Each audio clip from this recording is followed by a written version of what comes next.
सारे संसार को शांति, प्रज्ञा, प्यार का संदेश देने वाले करुणा के सागर तथागत भगवान गौतम बुद्ध को मैं प्रणाम करता हूँ। इस देश में बिना किसी भेदभाव के सभी जात धर्म की नारियों को तथा बहुजन समाज के शिक्षा के जनक महामना ज्योतिबा फूले साहब, उनकी पत्नी राष्ट्रमाता सावित्रीबाई फूले को भी मैं प्रणाम करता हूँ। इस देश में सभी लोगों को दो वक्त की रोटी मिल सके, इज्जत सम्मान से रह सकें, आरक्षण का दरवाज़ा खोलने वाले आरक्षण के जनक छत्रपति साहू जी महाराज को मैं कोटि कोटि नमन करता हूँ, जिनकी जयंती मनाने के लिए आज हम लोग त्रिमूर्ति बुद्ध विहार पर एकत्रित हुए हैं। और इसमें भारत के निर्माता, भारतीय संविधान के निर्माता, जिनके अथक त्याग और बलिदान के कारण इस धरती पर सबको हक अधिकार मिला है, परम पूज्य बाबा साहब डॉक्टर अम्बेडकर को भी मैं सलाम करता हूँ। और बाबा साहब डॉक्टर अम्बेडकर के न रहने के बाद इस सोते हुए समाज को जगाने वाले और बहुजनों को रंग से राजा बनाने वाले मानव काशी राम साहब को भी मैं सलाम करता हूँ। आज साहू जी महाराज के जयंती के इस पावन पर्व पर इस कार्यक्रम में सहभाग कर रहे सभी भाइयों, बहनी, प्यारे बच्चों, मैं इस जयंती की कोटि कोटि बधाई आप सभी लोगों को देता हूँ। और इस सभी लोगों के लिए ये ऐसा अवसर का दिन है कि आज हमें प्रेरणा लेने की जरूरत है। साथियों, कोई भी व्यक्ति या कोई भी समाज अगर वो संघर्ष करता है तो उसका कुछ न कुछ कारण होता है। बुद्ध ने कहा कि इस धरती पर बिना कारण कुछ होता ही नहीं है। तो साथियों, जो कोल्हापुर के राजा छत्रपति साहू जी महाराज थे, उनके सामने क्या कारण थे? उनके राजा बनने से पहले जो कोल्हापुर की रियासत थी, उसका जो सुदीर्घ इतिहास यह है कि 9 जून 1871 को जब चौथे उनको महादेव वासुदेव बर्वे, जो एक चित्पावन ब्राह्मण थे, उनको कोल्हापुर राज्य का रिसीवर नियुक्त कर दिया गया। रिसीवर इसलिए नियुक्त कर दिया गया कि चौथे शिवाजी महाराज छोटे थे और छोटे होने के नाते उस राज्य का प्रशासक और रिसीवर जब महादेव वासुदेव बर्वे को नियुक्त कर दिया गया, तो सबसे पहला जो उसने काम किया कि कोल्हापुर रियासत में चपरासी से लेकर अधिकारी तक सारे के सारे चित्पावन ब्राह्मणों की नियुक्ति कर दिया। परिणाम ये हुआ कि जो मनवादी व्यवस्था थी, कुछ घटी थी, वो इतना तीव्र गति से बढ़ गई और जो बहुजन समाज के लोग थे उनकी जिंदगी बद से बदतर हो गई और इंसान तो नहीं, उनको जानवर की भांति समझा जाने लगा। उसने एक बार एक संदेश भेजा कि जो चौथे शिवाजी महाराज हैं उनको चाहिए कि वो हमको प्रणाम करें। तो चौथे शिवाजी महाराज ने कहा कि वो केवल रिसीवर है हमारे राज्य का और वो मुझसे उम्मीद करते हैं कि हम प्रणाम करें। इस बात से जब बर्वे नाराज हुआ तो घर में उनके तोड़ फोड़ लगाना उसने शुरू कर दिया। और हद तो उस समय पार हो गई जब साहू जी महाराज राजा बने। और वर्ष 2000 में जब कार्तिक पूर्णिमा के दिन वो पंचगंगा स्नान में गए, उनके साथ उनके भाई जो शास्त्री भी जी थे, राजा राम जी, और लोग थे। जब राजा के स्नान के लिए उनका पुरोहित नारायण पंडित उनके साथ गया, वो खुद नहाए नहीं था। और जब वो नहाने के लिए राजा के लिए मंत्र पढ़ने लगा तो वेदों के मंत्र के अतिरिक्त वो दूसरा मंत्र पढ़ने यानी पौराणिक मंत्र पढ़ने लगा। तो उन्होंने कहा, राजा राम शास्त्री ने, कि पंडित जी, एक तो आप स्नान नहीं किए हैं, दूसरा राजा के स्नान के समय वेदोक्त मंत्र होना चाहिए और प्रणव के मंत्र पढ़ रहे हैं जो बिल्कुल सरासर धर्म के विरुद्ध है। क्या आपको धर्म का ज्ञान नहीं है? तो उस पंडित ने कहा कि मुझको धर्म की पाठ आप पढ़ाएंगे, मुझे अपने धर्म का अच्छा तरह ज्ञान है। राजा छत्रपति शिवाजी महाराज जरूर है साहू जी महाराज, लेकिन चूंकि अभी हमने इनको श्रेष्ठ क्षत्रिय का दर्जा नहीं दिया है, ये राजा भले लेकिन शूद्र हैं और शूद्रों के लिए हम वेदों का मंत्र नहीं पढ़ सकते हैं क्योंकि अभी ये नीच श्रेणी में आते हैं। इस बात को सुन करके साहू जी महाराज को इतना अच्छा लगा कि मैं राजा हूँ और मेरा ही पुरोहित जो मेरे तनख्वाह पर पड़ रहा है सरासर मेरे सामने ही मुझको नीच कहता है, शूद्र कहता है, तो हमारे राज्य के प्रजा का क्या हाल होगा। ये घटना जब उनके साथ घटी, अभी हमारे साथी ने कहा कि या तो घटना घटित होती है और या तो उसके अंदर स्वविवेक पैदा हो जाए। तो साहू जी महाराज ने कहा जब राजा की ये हालात है तो प्रजा की क्या हालात होगी, किस तरह से उनकी जिंदगी कट रही होगी। वो इतना चिंतन मनन किए कि वो रात भर सो नहीं सके और उन्होंने कहा कि हमें अपने राज्य में कुछ ऐसा काम करने की जरूरत है कि जिससे हमारे जनता को आराम पहुंचे। तो चूंकि वो जो उनकी शिक्षा दिशा हुई थी वो मिटफोर्ड अंग्रेज के देखरेख में हुई थी और अंग्रेजी भाषा में हुई थी, तो उनको तमाम चीज़ों में सीखने का मौका मिला था। उन्होंने अपने गुरु से राय लिया कि हमें क्या करना चाहिए, ये जो हमारे देश की जनता इतनी परेशान है। तो उन्होंने उनको उचित राय दिया कि अगर किसी कौन सुखी है और कौन दुखी है इसका पता लगाना आपका पहला कर्तव्य है।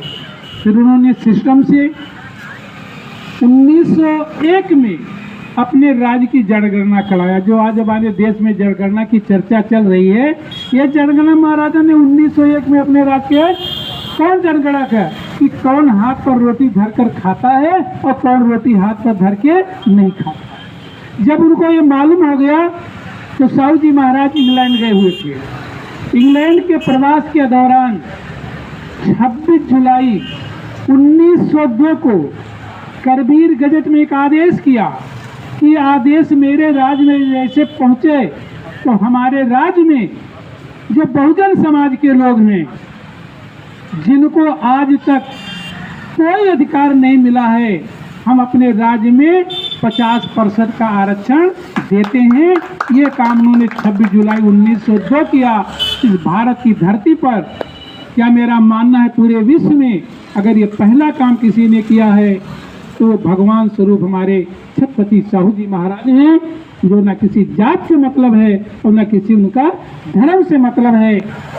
जब ये उनके स्टेट में पहुंचा तो चूंकि कोई भी बात जब पहली बार हुई तो पूरे राज्य में हल्ला मच गया कि साहू जी महाराज ये क्या कर रहे हैं, क्या पागलों की तरह हरकत कर रहे हैं। उनका घोर विरोध हुआ, तमाम हल्ला मचाया गया। लेकिन जैसे अभी कंजर रानी राव ने कहा कि उन्होंने उदाहरण दिया कि जो खा खा करके मोटे हो गए हैं उनके जगह पर जिनको भोजन नहीं मिल रहा है वही देने का मैंने काम किया है। इसलिए घोर हल्ला तो बहुत मचा, लेकिन साहू जी महाराज के सामने एक और समस्या थी। समस्या यह थी कि नौकरियों में अगर हम किसी को अधिकारी बनाना चाहते हैं, किसी को कलर बनाना चाहते हैं तो क्या बना दें, क्योंकि इस बहुजन समाज को पढ़ने लिखने का अधिकार ही नहीं था। तो फिर वो उनके सामने तो उन्होंने उस पर विचार किया। तो सबसे दूसरा जो महत्वपूर्ण काम उन्होंने अपने राज्य में किया, सबके लिए शिक्षा का दरवाजा खोल दिया। और शिक्षा का दरवाजा खोलने के बाद जब वो कुछ और दिक्कतें हुई तो उन्होंने अनिवार्य और निःशुल्क शिक्षा लागू किया अपने राज्य में। क्योंकि कुछ लोगों ने समझा कि महाराज जिनके लिए आप शिक्षा का दबाव डाल रहे हैं वो लोग मजदूर पैसे के लोग हैं, गरीब हैं, तो अगर पढ़ने चले जाएंगे तो इनकी मजदूरी कैसे मिलेगी। तो साहू जी ने कहा इसकी चिंता करने की जरूरत आपको नहीं है। हम अपने राज्य में उन लोगों के लिए निःशुल्क अनिवार्य शिक्षा देंगे, उनके खाने पीने और हॉस्टल की सुविधा करने जाएंगे।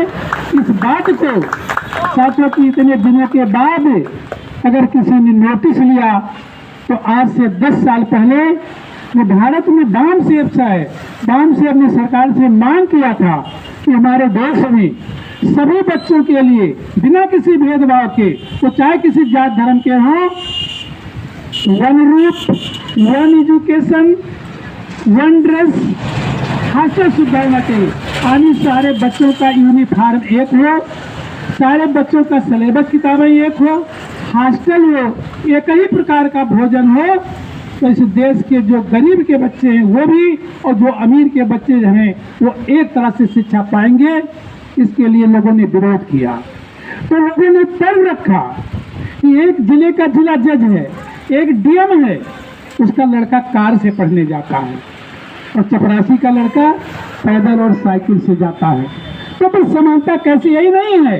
असमानता तो वहाँ हद पार कर गई जब चपरासी या सामान्य व्यक्ति एक ट्यूशन नहीं लगवा सकता है, उसके घर में 4-4 ट्यूशन है, खाने में घी है, दूध है, बादाम है, सेब है और संतरा है, और यहाँ इसको झोपड़ी में सूखी रोटी नहीं मिल रही है।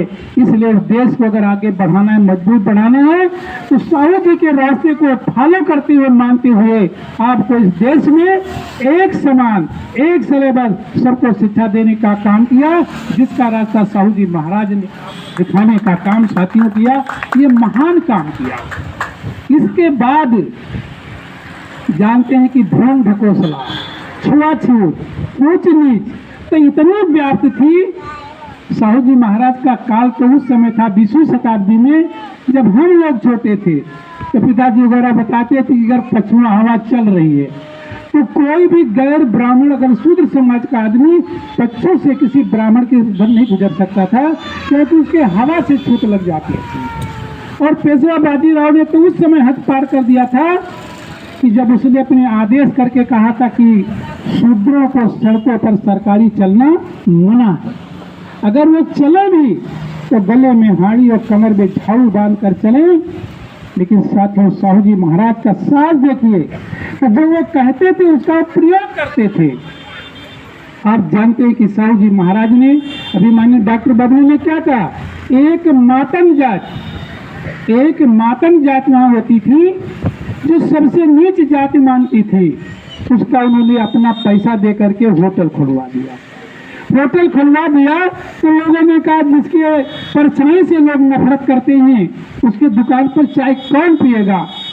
साहू जी महाराज अपने दल बल के साथ होटल का उद्घाटन किए और उद्घाटन के अवसर पर भाषण दे करके चाय पिया। ये कब से काम, यानी जो हमारे दरोगा जी कहा करते हैं कबीर की वो बाणी कि कथनी हुई थी खान सी और करनी बिस्की लोए और कथनी तज करनी करे बिस्से अमृत होए। यानी जो आप चाहते हैं समाज में परिवर्तन करना, तो सबसे पहले आपको अपने अंदर परिवर्तन करना होगा।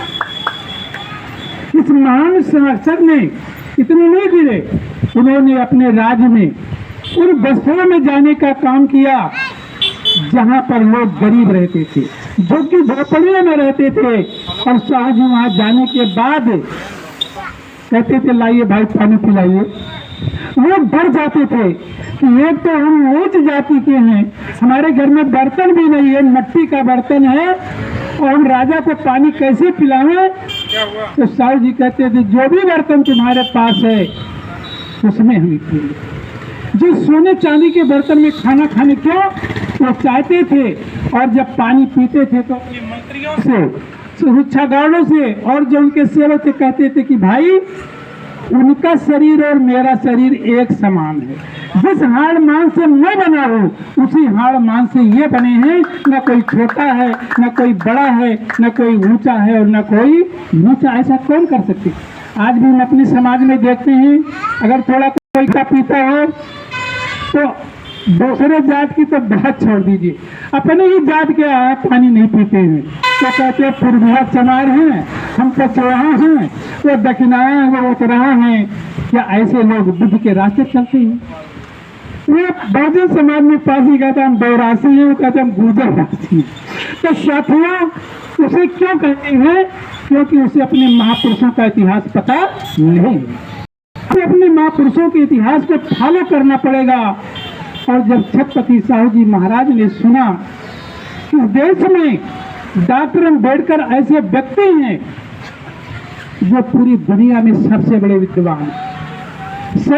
विद्वान हैं, बिना किसी मान घमंड के साहू जी महाराज महाराष्ट्र के रहने के समय तो चाल में चले गए। साथियों चाल किसे कहते हैं? चाल उस घर को कहते हैं जैसे छोटी कोठरी बनी है ना, ऐसे मील मजदूरों को रहने के लिए महाराष्ट्र के कंपनी मालिक छोटे छोटे कमरे बना देते थे जिसमें मजदूर वर्ग रहते थे। दुनिया का सबसे बड़ा पढ़ा लिखा आदमी कहाँ रहता था? वो चाल कमरे में रहता था। उनको वहाँ खुशी थी कि सुबह शाम बाबा साहब डॉक्टर अम्बेडकर को सैकड़ों मजदूर भाई उसके मिलते थे, उनसे वो बात करते थे, उनकी बात सुनते थे। और साहू जी महाराज अपने रथ से दल बल के साथ जब डॉक्टर अम्बेडकर के दरवाजे पर चाल घर में पहुंचे, जब आवाज दिया तो डॉक्टर अम्बेडकर आवाज रह गए कि हाँ, एक कोल्हापुर के राजा और एक रंग से मिलने चले आए। साहू जी ने कहा, डॉक्टर अम्बेडकर, मेरे बाद या मेरे साथ अगर देश को कोई देने वाला कुछ रहेगा मेरे बाद तो केवल आप होंगे, इसलिए मैं आया हूँ। आप मुझसे छोटे नहीं हैं, आप हमारे परिवार के, हमारे भाई के बराबर हैं। और उस पर रथ पर बैठा करके साल ले चलने का काम किसने किया? साहू जी ने। आज लोग खाली गाड़ी से, कार से चले जाते हैं, अगर कोई भाई बैठा तो ये भी नहीं कहेंगे कि आकर के बैठ लीजिए, क्योंकि उनके अंदर अपने महापुरुषों की प्रेरणा नहीं है। और जब वो परिषद का सम्मेलन हुआ, उस सम्मेलन के इसका साहू जी बात कर रहे थे तो उन्होंने कहा, बहुजन समाज को समझा के उन्होंने कहा था कि ये बहुजन समाज के लोगों, आपका नेतृत्व करने वाला अगर कोई भगवान हो तो वो डॉक्टर अम्बेडकर हैं, जो आपको पूरा समाज को बदल करके रख देंगे। जो मैं चाहता वो करके वो दिखा देंगे और आगे आपका नेता ये होंगे। ऐसे साहू जी महाराज की जयंती मनाने के लिए हम लोग एकत्रित हुए। साहू जी महाराज ने कोई काम नहीं छोड़ा, चाहे वो विधवा विवाह का काम हो, चाहे छुआछूत का हो, और चाहे शिक्षा का काम हो। जो कुछ आज आप परिवर्तन अपने देश में देख रहे हैं, जो साहू जी के विचार थे, जो बुद्ध के विचार थे, जो गुरु घासीदास के विचार थे, उन सारे विचारों को बाबा साहब डॉक्टर अम्बेडकर ने संविधान में पिरो दिया है। आज जो कुछ आपको मिल रहा है वो आपके महापुरुषों साहू जी महाराज के बल पर मिला है। उन्होंने रास्ता दिखाने का काम किया। और आप ये भी जानते हैं कि जब बहुजन समाज पार्टी की सरकार बनी तो सबसे पहले उन्होंने मेडिकल कॉलेज को साहू जी महाराज के नाम से घोषित किया। क्यों? उनको भागीदारी आंदोलन का जनक कहा जाता है कि अगर भाई देने का काम अगर किसी ने किया है तो वो साहू जी महाराज ने किया। इसलिए साथियों, इस सभा में आए हुए सभी लोगों से मेरा अनुरोध है कि सुनने से काम नहीं चलेगा, हमें अपने महापुरुषों के बताए हुए रास्ते पर चलना पड़ेगा। अगर उन्होंने शिक्षा का अनिवार्य दरवाजा खोला तो मेरी कोशिश होना चाहिए कि अपने बच्चे के साथ किसी गरीब बच्चे को फीस दे दे, क्योंकि कोई नहीं किसी का भाग जानता है। क्योंकि बाबा साहब डॉक्टर अम्बेडकर तो सयाजी साहेबगौड़ महाराज और साहू जी महाराज के छात्रवृत्ति से पढ़े तो उसने पूरे देश को बदल दिया। तो ऐसा नहीं है, इसलिए हमें जरूरत है कि अपने महापुरुषों के विचारों को ध्यान में रखते हुए, साथियों बातें तो बहुत है लेकिन अभी हमारे बहुत साथी हैं। अंत में मेरा निवेदन है कि साहू जी के रास्ते पर चलो तो आत्मा परमात्मा कोई स्थान तो नहीं है। सोचिए, तब भी जिंदा थे, आज भी जिंदा रहेंगे। जय भीम, जय भारत, नमस्कार, धन्यवाद साथियों। बहुत बहुत शाबाश सर। आपने सारी बातें